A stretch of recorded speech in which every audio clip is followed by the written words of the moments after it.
Hello, everybody. It's Donna Cravotta, and we're back with a wisdom panel. I love these wisdom panels.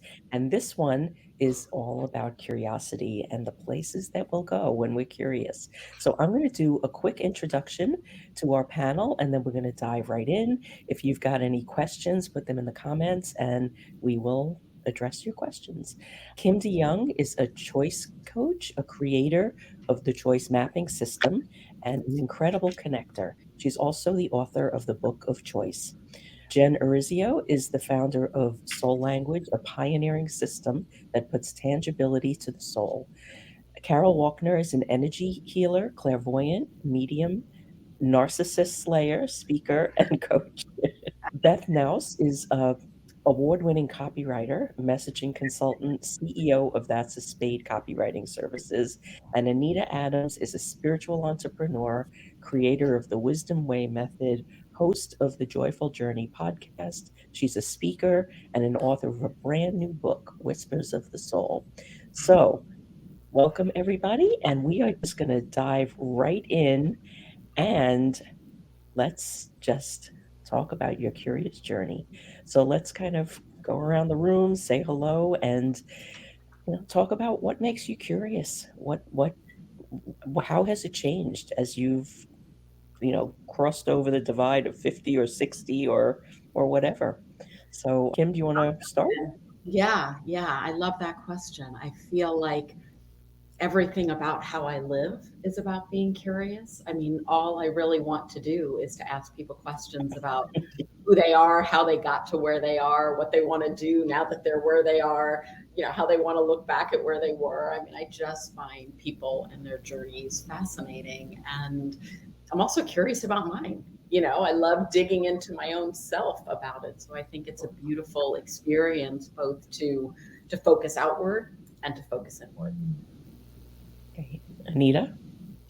Yeah, my curious journey, I guess it really began when things were tough. And I turned to one of my mentors and coaches at the time. And she just really encouraged me to get curious about what was going on and what I really wanted. And that journey has been enlightening because it helps to alleviate any stress and you find clarity when you get curious, and put on your wonder goggles and be curious about what's going on for yourself and around you, and it can be quite a beautiful experience. I love that term, wonder goggles. Carol? Hi, everyone. Yes, curiosity seems to be one of the watchwords of my whole life. I was always, what's going on with you? What's happening? And part of my healing work and my coaching work is I keep asking people, who are you now? What do you want to do? And when I blew up my life several years ago, I asked myself those same questions, got curious about me, and created this fabulous life I have. And I can remember sitting on a subway train in Manhattan and wondering, okay, what's that person's life like? How did they get here on this train? And so it's always been the questions. Jennifer? My father used to say I love to people watch, and I think that is where the curiosity began. Like, I'm always interested about what makes you tick and why are you doing it that way and why am I doing this way. And once I started really accepting that I could be a conscious warrior instead of making war with my life, curiosity really played an important part in that, because I felt a deeper sense of safety, not to be totally in control of everything, but to have a deeper sense of, let's see where this goes. Let's see what happens. And that creates more freedom in our lives and more energetic flow. Yeah, that's great. And Beth? Yeah, so I think that curiosity has always helped me not get stuck. If you can keep asking questions, you can keep finding your way along whatever path it is that you're on. And it also allows you, I think, to be in the perspective of other people when you keep asking questions and you're curious about them and who they are and how they got there. Yeah, I love it. And I just want to mention quickly, like, why you all came to the surface when I was, putting together the panel. And, Kim had mentioned that, like, she lives to ask questions. Kim and I can get on a phone call and we could be on a call for like 2 hours. And then at the end of the call, say like, oh, we never talked about what we were supposed to talk about initially, because we just keep going off in all of these directions because we ask each other questions. And Anita, when I first met you, one of the first things that you said to me was that you lead with curiosity. And I was like, okay, she's my people. And Carol plays with dragons. These are her partners. And Jen created an entire language to connect with your soul. I mean, how much more curious can you get than that? And Beth, you take words and you weave them into, you know, you not only weave them, but you boil them down, because I'm sure what people give you are volumes of information that you can boil down into a paragraph or two. And that takes a whole lot of yes and. So I just wanted to share how this panel came together. And I'm really excited to kind of dig in a little deeper. So let's talk about the intersection of curiosity, innovation, and creativity. And whoever wants to go, and let's just make this a conversation. I So, love that question, and that even just looking at the way you've got all those words in that beautiful arithmetic sentence. I think about when I create a choice map, and it begins with a question. And I always think I'm asking this person on the other side of an experience something about themselves. I don't know them. I don't know where we're going to go. I have no idea about the journey, and I just trust. And I always tell them as we begin the experience, it's going to be magical. Because I know that as we dig and we dig and we dig, they've got interesting information inside of them that they've never thought about. So my curious brain gets to let loose to see what comes. And somebody always has this magical information inside. So it's been a beautiful thing that I've experienced, that I use curiosity to create everything that I do. I love that you said that we have this beautiful information inside of us. We need to give ourselves the space to really tap into and find that piece that's inside of us, that creativity, the innovation. And to do that, you got to step away from the busyness and the craziness of your life and honor yourself and give yourself the time to look inward, to be curious, to, like I said earlier, have that childlike wonder, the wonder goggles. And you can explore yourself that way. If we can step away from our crazy lives and give us time to be curious and look inward, you're going to discover all sorts of magic, all sorts of possibilities for your life. It's beautiful. It's a beautiful journey. Yeah, I think that if you're going to be innovative and creative, which I consider myself that kind of person, and I surround myself with those kinds of people, clients, friends, relationships. I think in order to do that, you need to have an open mind. Mm-hmm. And if you're not curious, you're not open-minded, right? You have to be willing to go, I don't know where this road's going to lead, or I don't even know why I'm going down this step. But if I just have an open mind and I'm full of curiosity, the innovation is like, it's almost tangible. You can also feel it coming. And I think that, highly creative people are very open-minded. They want to see something that's never been seen before. And they want to ask those questions of people to find those support partners to make those creativities, innovations come alive. Yeah, I love these three words together, because I find when I'm dealing with people that very few people consider themselves creative, and yet we know that all of us are. And of course, creativity is about coming up with these really great ideas, and innovation is about making an attempt to implement those ideas. But you can't have creativity if you don't have curiosity, right? You have to be asking questions and exploring to come up with some new idea. So I love it. And for me, as a medical intuitive, I have to ask 9 billion questions to get to the root of their concern and their problem or their pain. And it's so interesting to I'm not a doctor, but to literally use my x-ray vision and see inside some people and say, oh, you have a pain in your shoulder. Okay, it feels emotional. I think it's your mother. Let's pull her out of your shoulder today. And it's like, and they're looking at me like, okay, but when the pain goes away, they're going, oh, thank you.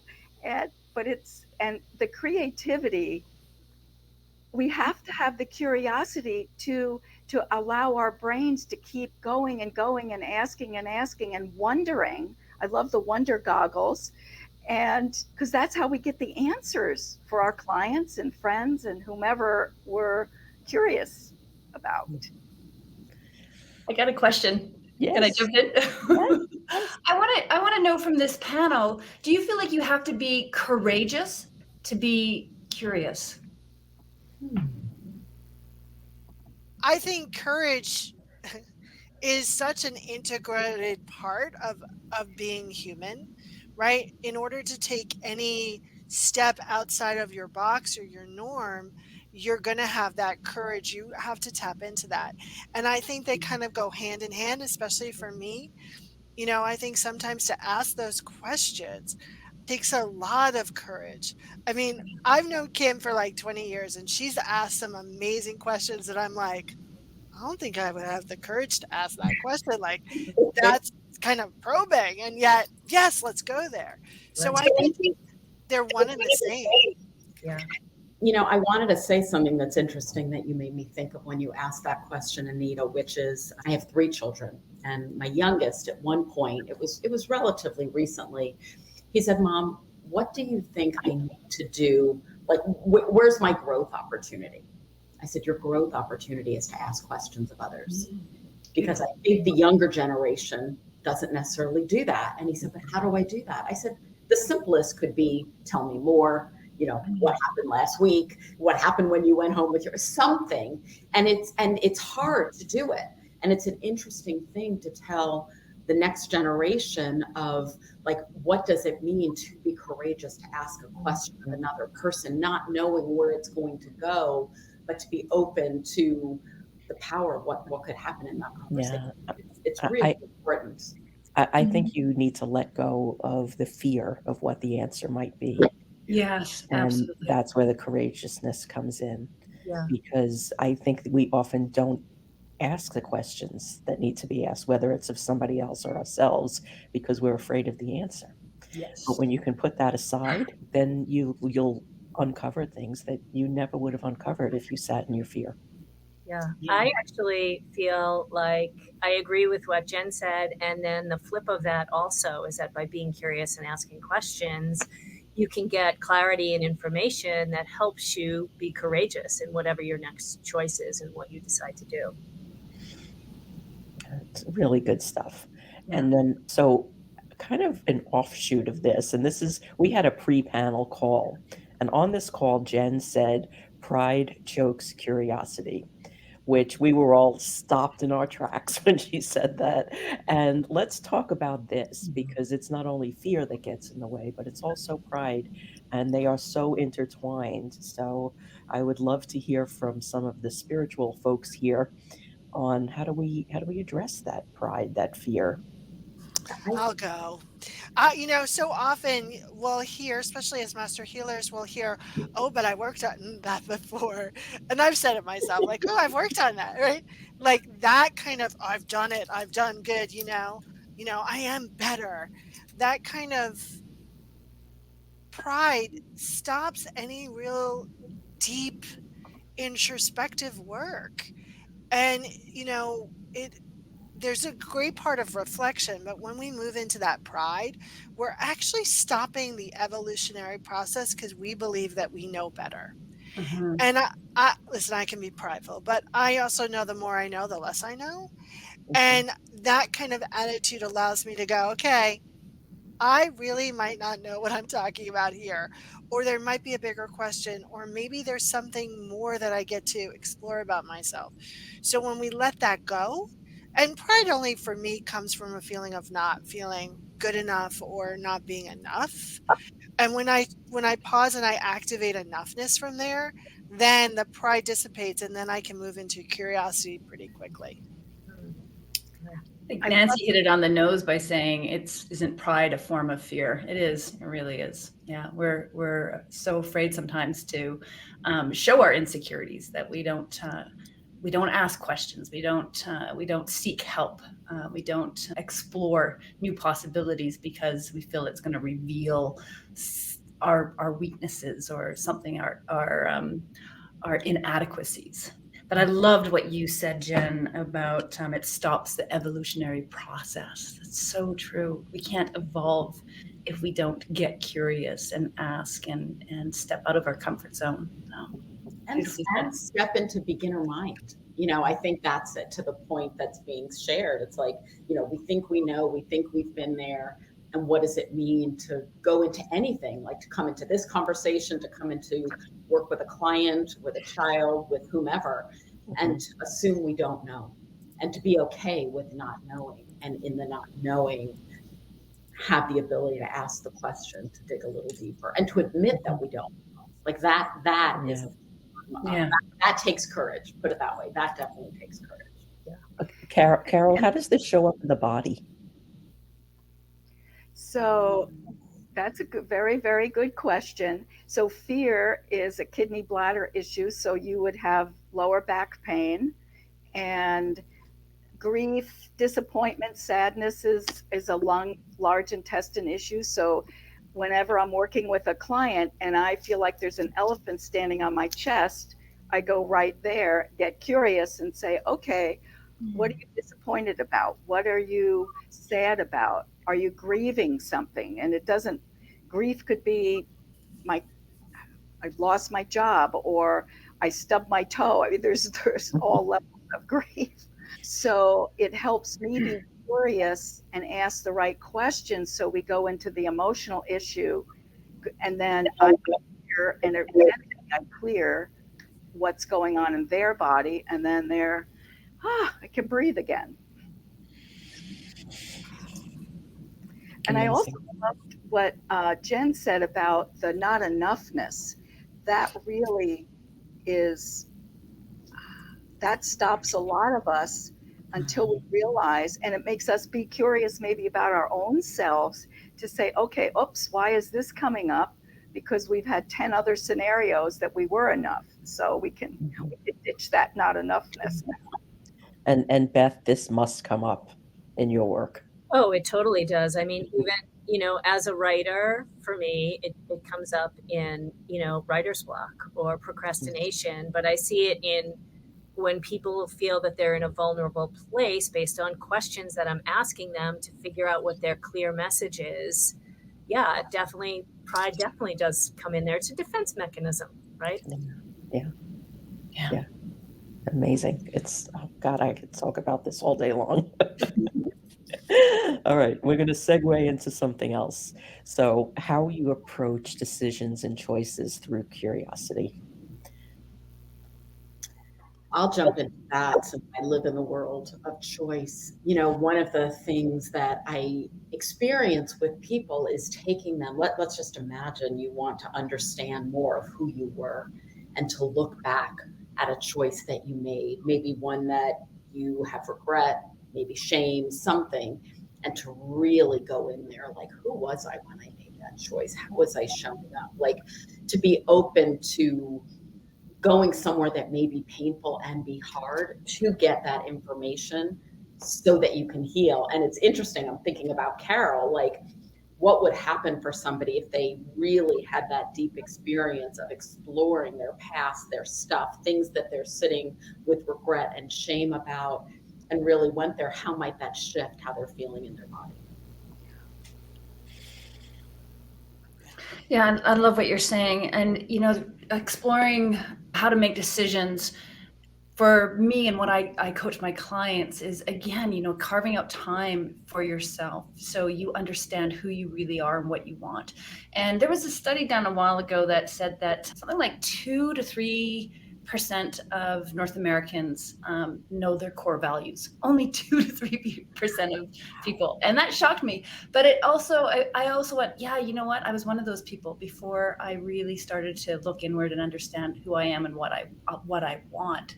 And that's where we got to start. You know, if we want to make a decision, any decision, we need to understand what's here, who we are, instead of who society tells us we are, or the expectations of our partners and whatnot. So investing that time looking inward to understand who you are, what you want, will help you find the clarity. And that's all curious work, right? It's all being curious, but it'll help you find the clarity so you can make the decisions that are really aligned with you, with who you really are. As part of my coaching program, I ask, what are your core values? Narrow them down to 1 or 2, and then when are they honored and respected, and when are they not, by yourself and by others? And then I've added, what are your lifestyle values? So how do you spend your time and your money? How do you want to do that? So many people think they know their core values, but it's interesting to watch their puzzled expressions as they dig into, I'm not sure about that, but and then to live life from that place of value that's deep inside of us. You know, I think people aren't curious enough about the questions. I find that people keep asking the same questions and they're like, I don't like the answer. Ask a different question, right? You know, I make decisions based on a full body yes, right? But that also takes a very good question, right? Because I could go, is this in the greatest good of all for me to go to this conference? And I get a full body yes. And then I go to the conference and I get to have a really good growth experience. Yay. But that's really not what I wanted to experience, right? So it's like a curiosity of, you know, is this in the greatest good of all to experience or do, with the understanding that I want to evolve and grow my business, right? That's a much bigger question. And so often we kind of just pigeonhole ourselves in these questions without a lot of curiosity. So I think about when you're curious about your own questions, the decision making is more apparent, easier. Yeah, and I think the clear decision doesn't come with one question, right? So you have to keep asking questions. You have to be patient and take the time to dive a little deeper. And people want to stay surface sometimes, and you're just not going to get the purest answer or results that way. You know, what you're saying, Beth, is very interesting. I was just interviewed on a podcast, and a woman was speaking with me regarding decisions about like the pro and con list. And isn't that a good and a valid tool to use to make a decision? And I said, look, you know, I've certainly done a pro and con list, as I'm sure many of us have, but that doesn't take you into the depth of like, why do I want that thing? And then following with deeper, more pointed, granular questions that really give you information. And I think to that point, it's like having your own personal curiosity to be willing to continue asking and seeing where you go. And people are scared because, you know, either they think they don't have a process or don't know how to do it. But if there were a bit of trust, you know, to just sort of experiment with that a bit and see where you land. Yeah. And Bryn brings us to the next topic that I was going to talk about, is in terms of core values and curiosity. She's wondering about the interplay of wonder and fun, or wonder and play. So, I mean, so many people will just stay in the minutia of the tasks and the things that need to get done and the surface level. But like, how does this become fun? How does this become a joyful thing to do? And I know we can all go on about this for hours, but let's dive in. You know, I often think having warrior energy and having people who have warrior energy, warriors tend to think fun and play is kind of weak. And it's truly not. It's actually creates something totally unexpected, and it leads to huge opening and huge flow. The biggest release I ever got was from laughter, not from crying. And so when you kind of understand that play and wonder and fun are tools that can be utilized to create something amazing, that curiosity kind of just seeps in, and you can utilize it as good fuel to create what you want. Fun and play lead to creativity. It's an incredible release. It helps to break the habits, that force mentality or push mentality that society again pushes onto us, that we need to hustle to make things happen. No, we need to stop and play and have some fun. And then we discover all sorts of creative solutions to our challenges. We discover, it gives us space for answers and solutions to any challenges to bubble up to the surface when we give ourselves time to play. Fun is actually one of my core values. I have 4: freedom, fun, flexibility, and family. How can I forget family? They're at the top of the list. And I use those 4 core values in making any major life decision. I always tell my clients that they should have 4 core main values, and then 3 need to be checked off when you're making a big decision, and that, for me, that really helps. And fun is really high up there for me, I think that when it comes to fun and wonder and play as adults, it takes us back to a different time where we think about being kids, and at that time everything felt safe, and everything's light, and there's no judgment. And I think it's a great thing to do to inspire curiosity, because you're feeling all of those things. You're not feeling like, what do people think about what I'm saying and doing right now? And so I think there's a great benefit to that, to having fun. Yeah. Now, for me, my childhood was not full of fun and non-judgment. And I used curiosity to create an entirely different world that kept me safe from my own childhood. Wow. And, I had a whole family that I made up. And, it's amazing what you could do. And I still tap into that sometimes. Like, you can create your own reality, even if the reality that you have isn't the one that you want. Which also attracts to you the reality you want, right? Yeah. When you move into that space. Beautiful. Yeah. This is going to be another great topic to talk about. The energy of curiosity fuels what? Joy, Insight, Connection. Confidence. Everything. I'm with you. Yeah. I mean, like, my favorite thing working is when I get a completed questionnaire from a client, and it's really completed. Like, they took a week to fill this out, and they asked me questions, and like, I get 30 pages back of questionnaire, and I sit with it. Like, I'll just sit there with like a highlighter in one hand and Post-its in the other hand. And I just sit there at this moment of, it's like, okay, so we're never going back to this moment, because I'm going to dive into this, and I'm going to change this person's world, because I'm going to find things I don't even know what they are, and they certainly don't know what they are. And that is, like, in all the years I've been doing this, that's the moment of anticipation, the moment that I know that there's no going back to what used to be, and I love it. I love it. I'm going to share something. Tomorrow, I'm doing a workshop with college seniors. And I was thinking, how will I engage? And I'm going to open up the conversation with, what does it mean to consider the next steps of your life? Now, I don't know what their answers are going to be. I'll give them some thought joggers to see where they go. But the truth is, like, that, whatever their answers are, is going to fuel where the conversation goes. And to be in that play of, I have a plan, but I really am going to let it go, or let the plan morph from whatever they share. And I'm so excited to see what they come up with in that experience. I mean, that just feels like magic to me, to be in that with them. Yeah. And Sunny is chiming in with, the energy of curiosity feels expansion. Like, let's talk about that for a moment. What's expanding? everything.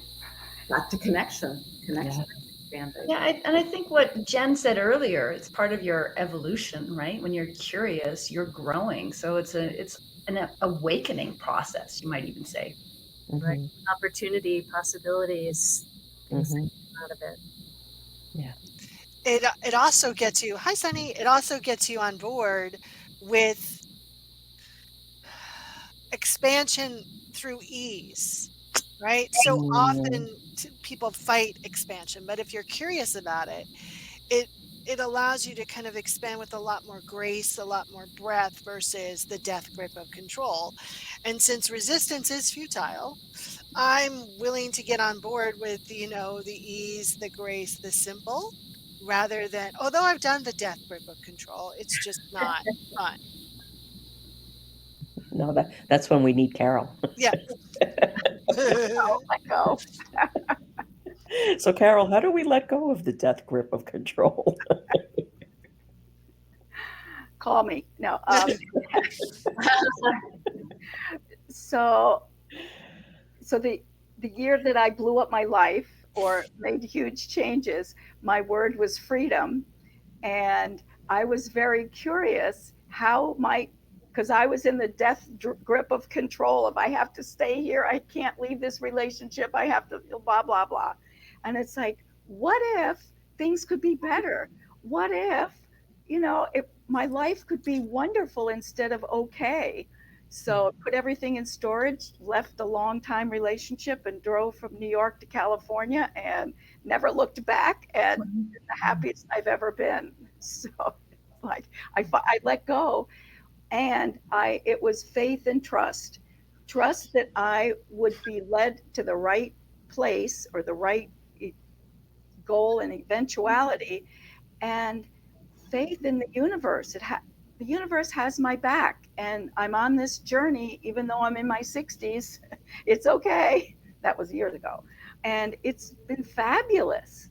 So that curiosity led me to let go of that death grip. And so, yes, I'll show you how. I had a death grip when I had my house, and I ended a relationship. My son was very young. I was still working in my corporate job, and I had like a sick brother in New Jersey and a sick mother in Florida. I had like more responsibility than anybody should ever have. And I just felt like I needed this house that I hated. I didn't like the town. I didn't like the house. I didn't like anything. And I just said to a friend of mine, I said, well, I have to keep the house because I don't know if I'll ever be able to buy another one again. And she just asked me, why? Why do you want this house? Why do you want to keep it? And that changed everything. Within 6 weeks, I sold my house, moved to a condo, and started my path onto maintenance-free living, which I'm really like 20 years in now, and it's wonderful. But she just asked me that one simple question, and this whole like impenetrable castle that I built for myself just crumbled. It's amazing. Yeah, that was what I was curious for you, Donna, was what did the question of why open up for you that allowed you to break through something so I was just in such a spin that like the thing that was going to hold everything together of all the things that were unraveling all over the place was holding on to this house. And I didn't know why. And she just asked me that one question, and the house just like felt like a house of cards. And I moved forward, and like a year later I quit my job and started a business. So it really opened up all of these opportunities to see what else was out there, because I mean, even with my work, I never worked anywhere else. I worked in law firms for more than 20 years. So like I didn't even realize that it would be opportunities to do something else. And that really opened up curiosity to me in an entirely different way, and asking questions and not being afraid of the questions. I want to jump in and ask you, Donna, were you letting go of expectations or perceived expectations of what you thought others wanted of you? Yeah. Well, the house represented safety and Sure. family, And society and tells us that we should have. Oh, when I was pregnant, I had to have this house. I never wanted a house. Yeah. I like an incinerator room and like, people that handle the snow removal. Well, I think this is so beautiful because this is exactly what the energy of curiosity helps you to discover is what you really want. Yeah, Not but that what was other never, people tell you what you want. that was never an option for me, because Right. the unhappy childhood was me taking care of everybody else. And when this was such a big part of me letting all of that go and creating the life that I wanted, which was everybody thought I lost my mind, leaving that job and selling my house. But I took the money from the house and I started a business. Love it. Great. So tell me more about this, Beth. How does this feed into what you do? Because I know that you probably experience a lot of the same things that I do when I get that completed questionnaire. Oh yeah, it's so great because then there are just more questions, right? Yeah. You get the questionnaire and you know that person has invested in their curiosity about how do they want to show up, right? Yeah. Because most of the people I work with, they are their business. Yes. And so you can't really show up with clarity and confidence if you don't really dig deep and figure out what that is. And Yeah. it feels really good when you do it and you're being supported by somebody else who's going to help you. Yeah. When you're open to what other people could see as possible for you because they can't see it yet. Right. Right. Yeah. That's such a special place. Yeah. Now we've got a couple of authors in the room here. So when you wrote your books, how does this feed into the writing of a book and the vulnerability of sharing things you may never have shared in some other way? My book took me 10 years to write, and I never saw myself as a writer, but I knew that because essentially my book began with questions that I asked myself, questions I asked others, and it was the digging and the deep dive conversations that led to the information that allowed me to formulate the book. And, I think from a place of vulnerability, it was, of course, that age old, who am I to be sharing this? But I got over that quickly because I realized that part of what I had tapped into in the depth of the inquiry that I had gone with other people was I had really tapped into truth. So because I asked so many questions and we pulled out so much stuff, I thought I have really landed in like places of gold. And now it's my responsibility. How do I take all of this information that I've gathered because I've been so curious and because people have opened up so openly to me? How do I take this and make sense of it? So there was a big journey in that, but it was a weaving together of like all of these answers to create something. Mm. Mm. And Anita, this is all very fresh for you. So yeah. Yeah. And Anita has a book that's like launching now. Yeah. So my book is actually, it's a lot about what we're talking about today. And it was fueled by that inward looking question. Who am I? What do I really want? And the things that bubbled up, from within and the fear that it evoked, because when we listen, so my book is called Whispers of the Soul. It's about tuning in and listening to the whispers, tuning into your soul and your soul voice. When it speaks to you, it speaks of your potential and the greatness that we all have within us. And that's scary. And it was really scary. Like I wanted to run away and push it away and ignore it and whatnot. But it felt like this was mine to do, and sharing that question and encouraging others to really look inward and ask, be curious about who am I? Who am I? What do I really want? And allow yourself to be vulnerable. Allow whatever is within your heart and soul to come forward. So it still scares the hell out of me. It really does.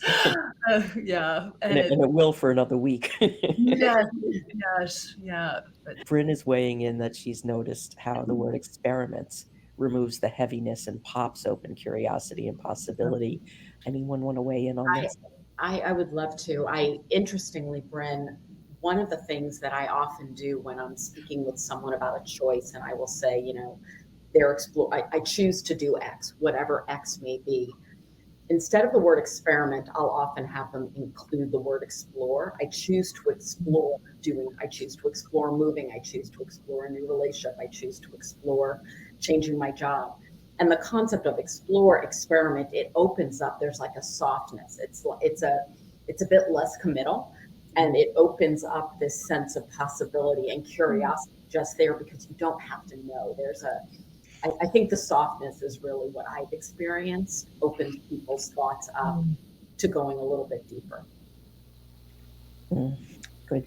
And when I wrote my book, I self-published it. It's a book workbook, and I was in my 60s, so my give a darn factor was way low by then. And it's a book filled with questions, and they were the questions I was asking myself at that time. Who am I? What do I value? What really matters in my life now? And so I was the experiment. I was the petri dish wondering what was going to happen with all these words. And it was also what you were just saying. It was about exploring all the possibilities. It's like, we're here right now. This is one possibility, but look at all the other ones that could be potentially out there. So that's what I was doing, is exploring everything and being totally curious. And of course, nobody buys the book because they don't want to do the work. So all my friends bought the book, but nobody, oh, it's pretty. Yeah, we're not gonna write in it and do the work, but they hire me to do the work. So that's okay. You know, when I wrote my, I have feedback. When I wrote my second book, I wrote it because someone mentioned it to me on a beach. They're like, when are you writing that book of prayers? And I was like, oh, okay. Like, I know that the divine just spoke through you for me to write this book. And then I had to move into a space of curiosity for myself, or it was going to be hard to write that book versus staying in and kind of determining what I wanted to do, what was right for me from a place of convenience rather than from a place of evolution. I have to say, last year I worked on a project where I edited 21 stories and wrote one in the book. And I had to keep asking people questions about their stories. They were pretty raw and deep stories. And I would ask these questions and they'd say, oh, I never thought of that. Meanwhile, they were, like cutting open a vein and sharing so much personal stuff. And I'd be like, well, the reader is going to want to know about that. Like the things that people don't think to ask and that people are going to be curious about in writing and when they're reading. It certainly is an invitation to open up. Okay, so we have about 15 minutes left. And one of the things that I like to do, and I think we're going to take a little bit of time to do this because I think you're all going to have a lot to contribute. I like to leave everyone with a wisdom bomb. So share something that you want everybody to know about curiosity, something that they can make actionable in their own life, in their own business, or within themselves. So I'll go take a piece of paper and put the words I am in the middle, draw a heart around it, and then start making the lists of everything you are, all the positive stuff. Then you can ask your friends or people, don't ask your family, ask your friends and others what good things they would say about you. And add your brilliances and everything that you're curious about yourself, and keep that list around for a week or so and just keep adding to it, and you'll be amazed how amazing you are and how more curious you can be. And I'll layer on to what Carol's saying, which I really love, which is to look at what is possible for you. So to imagine that there's something you want in your life, and then to say, what becomes possible for me if I step into this, if I do this, and to allow yourself to have the curiosity to dream of what that could be, and to maybe do that exercise both alone and with someone else, because they'll likely think bigger for you than you can for yourself. But to allow yourself to go deep, big, out there, like places you haven't thought, to see where you could maybe go.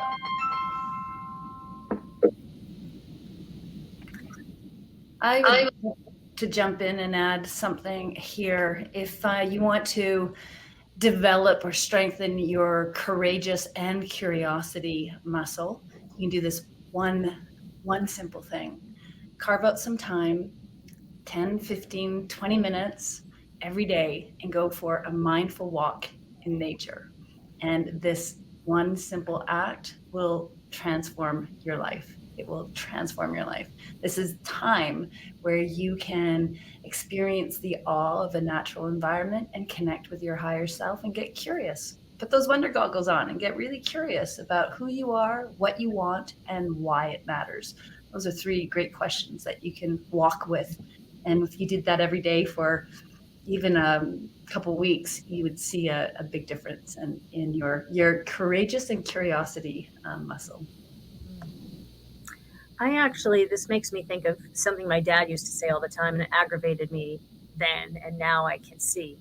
Whether you're going into something that's challenging or something that's wonderful, and you don't know the outcome, he would always say, it's going to be okay. No matter what happens, it's going to be okay. And that really opens the door to be curious about anything and to really just keep exploring and not hesitate. Just because it's going to turn out okay, although okay may not be how you're thinking about it initially. I always tell clients that activate that they're whole and complete, and then ask the question, if I knew I was whole and complete and I was curious, what would I say? What would I do? What would I be here? And make action from that versus pain. That's amazing. Thank you. Anybody from the audience want to weigh in? We have one comment from Sunny, and she's saying that she finds that pulling curiosity forward in moments when she's faced with failure is super supportive. That's a great comment, Sunny.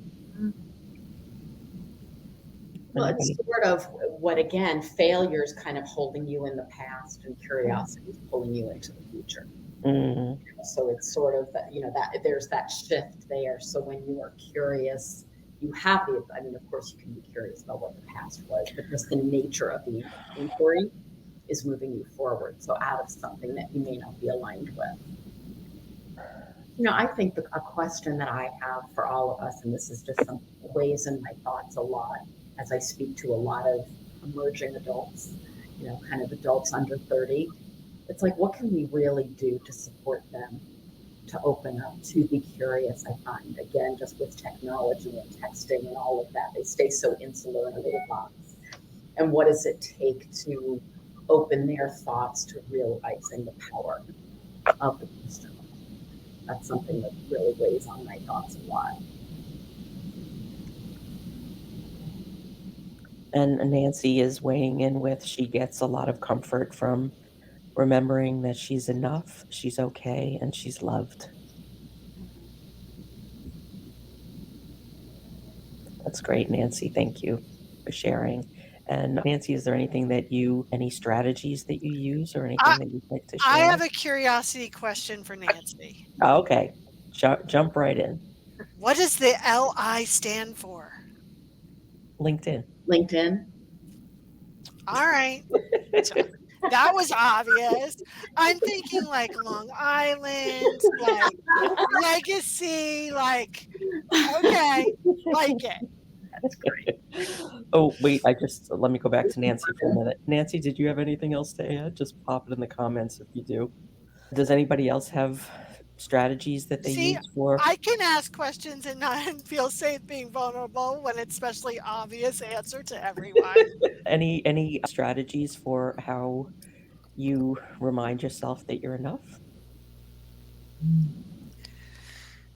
I activate it. I use my body's lack of free will to activate it. So that is divine intelligence. Activate a knowing and a feeling that I'm enough. And I do it until I feel the shift in my body. I walk in nature. Am I hammering that nail over the head a lot? But nature for me helps me find my confidence and belief in self. Because again, I disconnect from the noise of society and all the shoulds and whatnot. It's such a powerful tool. and accessible to everybody. And I think whenever I'm in a place of less than in any way, it becomes an opportunity to look at truly what is going on, what am I feeling, what is triggering me, and to look. Because I know in theory that I'm not, but that doesn't dismiss that in the moment I feel that I am. So to assess that, and that's just internal inquiry and internal curiosity. Well, I think this is one of the great things about the Real 50 Over 50, right? Is that once you're over 50, you have a history that proves that you're enough, right? We've all accomplished things, and we can just see that we're amazing, whether, you know, we feel it sometimes or not. It's there. We have the proof. It's evidence. It's evidence. Yeah. We do have the evidence, and we need to remember that when we are in the belief that we're not enough. And yeah, the older I get, the more enough I totally am. Yes. I just think also you don't really care, meaning Yeah. you don't care what everyone else, you're like, listen, True. I'm too busy, like keeping myself going, like I don't care about you. And I also think it's really important to surround yourself with really amazing individuals who will go, come on, Jen, and list all the ways that you're enough, or remind you, or lovingly, you know, take you out and kind of slap you around a little until you know you're enough. Yes. Yeah, You did that for me not too long ago, Jen. You've done it for me too. And Carol, we can never get enough of you. Okay, so Nancy actually added some more to what she was saying.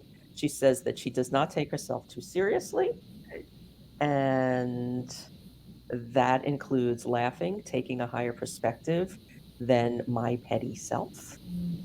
And then she's got a lot to say. I'm going on record to say I want to meet Nancy. Like I'm going on record. You guys don't know each other. I don't know Nancy. Oh my goodness. Now I feel like I do. I love it. You do. And you know where you could meet her? Right here. On LinkedIn. LinkedIn. Yeah. You don't have to hit me over the head once. Like I get it. No, every time I think of LinkedIn, that was just too I'm good. going to think of Nancy. Which Nancy has now done her complete marketing on Jen, because I think of LinkedIn, I think of Nancy. Nancy, connect with Jen. There was something I saw prior to Nancy. Bryn had shared something. It kind of popped up on the screen quickly, so I can't say I remember. Okay, I'll go back. We It got had more. some good magic to it. Okay, Bryn said, Nancy, I do that backwards. It starts with feeling, being, then doing. Was that it? No. Okay. Well, there's a little bit more to this conversation, then we'll go back.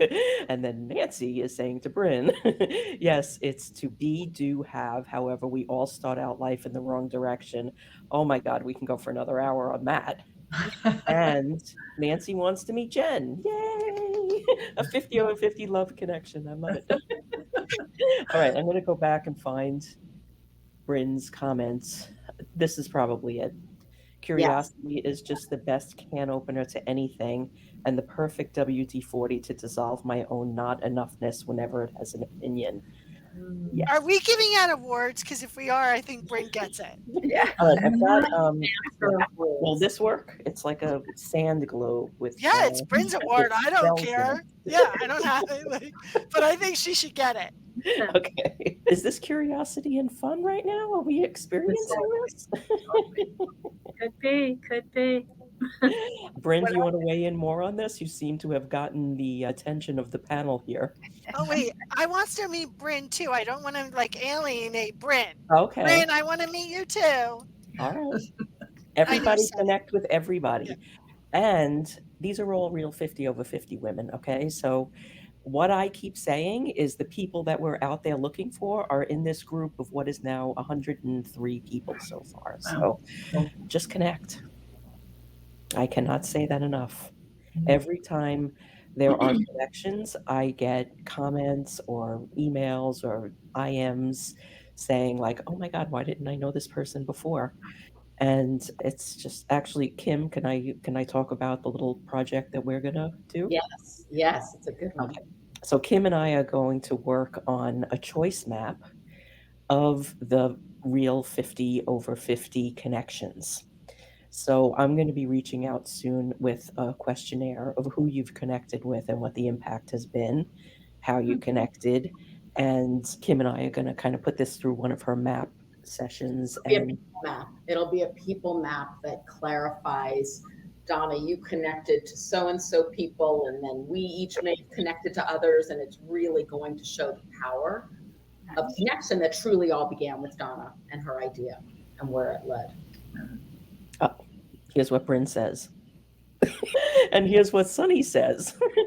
She wants to join the club, but she's got a few years to go. Okay, Sunny, you have to be a fan for a few years until you turn 50, and then you could join us.